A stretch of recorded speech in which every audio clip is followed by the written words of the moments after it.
पराठे पार्सल भाई। अस्सलामु अलैकुम वरहमतुल्लाहि वबरकातुह। 500 का खुला होगा? 500 का खुला मिल जाएगा। अस्सलामु अलैकुम वरहमतुल्लाहि वबरकातुह। जी शकील भाई।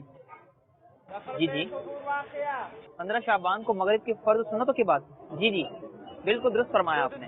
इन 6 रकात नौफिल की बड़ी फजीलत है। मैं बस थोड़ी देर में आपके पास हाजिर होता हूँ, फिर इसकी तफसील अर्ज करता हूँ। जी ठीक है। अस्सलामु अलैकुम वरहमतुल्लाहि वबरकातुह। माजरत कॉल आ गई थी।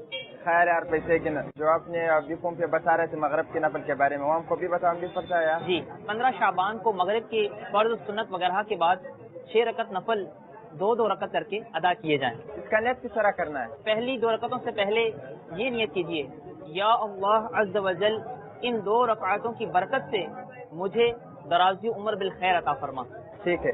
दूसरी 2 रकतों में ये नियत फरमाइए, या अल्लाह अज़्ज़ व जल इन 2 रकातों की बरकत से बलाओं से मेरी हिफाजत फरमा। अच्छा। तीसरी 2 रकातों में ये नियत कीजिए, या अल्लाह अज़्ज़ व जल इन 2 रकातों की बरकत से मुझे अपने सिवा किसी का मोहताज न कर। ठीक है। इन 6 रकातों में सूरह फातिहा के बाद जो चाहें वो सूरतें पढ़ सकते हैं। ठीक है। बेहतर ये है कि हर रकत में सूरह फातिहा के बाद 3 बार सूरतुल इखलास पढ़ लीजिए।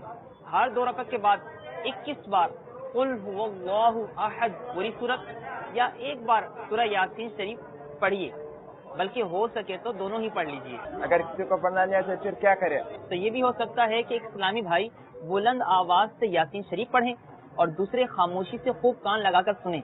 हर बार यासीन शरीफ के बाद दुआए निस्फ़े शाबान भी पढ़िए। इंशाअल्लाह अज़्ज़ व जल रात शुरू होते ही सवाब का अंबार लग जाएगा।